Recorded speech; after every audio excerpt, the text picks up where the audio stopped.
చిలకలూరిపేట పట్టణంలో అల్లూరి సీతారామరాజు వర్ధంతి కార్యక్రమాన్ని ఘనంగా నిర్వహించారు. గిరిజనుల్లో విప్లవ స్ఫూర్తి రగిలించడమే కాకుండా వారిలో ఉన్న మూఢ విశ్వాసాలను తొలగింపచేసి ఉద్యమం వైపు నడిపించిన ధీరుడు అల్లూరి సీతారామరాజు అని నాయకులు కొనియాడారు. బుధవారం పట్టణంలోని ఎన్ఆర్టీ సెంటర్లో ఉన్న ఏపీ గిరిజన సంఘాల ఐక్యవేదిక కార్యాలయంలో అల్లూరి సీతారామరాజు వర్ధంతి, రవీంద్రనాథ్ ఠాకూర్ల జయంతిల సందర్భంగా వీరి చిత్రపటాలకు పూలమాలలు వేసి ఘనంగా నివాళులర్పించారు. భారత స్వాతంత్ర్యం కోసం పోరాడిన యోధుడు మన్యం వీరుడు అగ్గిపిడుగు అల్లూరి సీతారామరాజు మన్యం ప్రజల హక్కుల కోసం, స్వాతంత్ర్యం కోసం పోరాడి 27 ఏళ్లు చిన్న వయసులోనే ప్రాణత్యాగం చేసిన విప్లవ జ్యోతి అల్లూరి అని నాయకులు ఉద్ఘాటించారు. ఆయన స్ఫూర్తి పోరాటాలుగా కొనసాగిస్తామని నాయకులు తెలిపారు.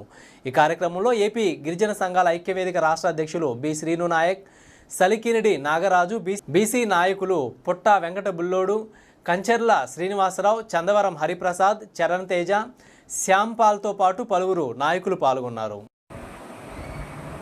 గిరిజన ప్రజల్లో విప్లవ స్ఫూర్తి రగిలించినటువంటి మన్యం వీరుడు అల్లూరి సీతారామరాజు వర్ధంతి సందర్భంగా, అదేవిధంగా జాతీయ గీతాన్ని అందించినటువంటి విశ్వకవి రవీంద్రనాథ్ ఠాకూర్ జయంతిని పురస్కరించుకొని ఏపీ గిరిజన సంఘ ఐక్యవేదిక కార్యాలయంలో వారి చిత్రపటాలకు పూలమాలలు వేసి ఘనంగా నివాళులర్పించడం జరిగింది.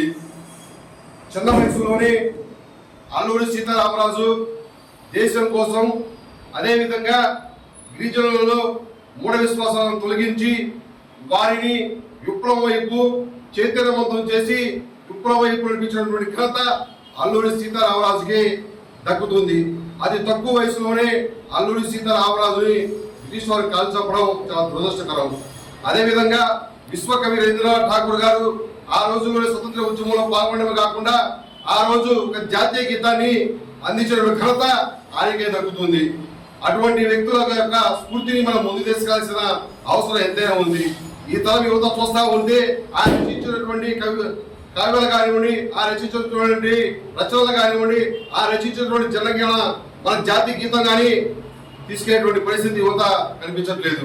కాబట్టి అల్లూరి సీతారామరాజుని అలాగే రవీంద్రనాథ్ ఠాకూర్ స్ఫూర్తిగా ఈ తర యువత ముందుకెళ్లాలని కోరుతూ ఈ అవకాశం ఇచ్చినటువంటి గిరిజన నాయకులకి, నా సహచర ప్రజా సంఘ నాయకులందరికీ పేరు పేరున కృతజ్ఞతలు తెలియజేస్తా ఉన్నాం.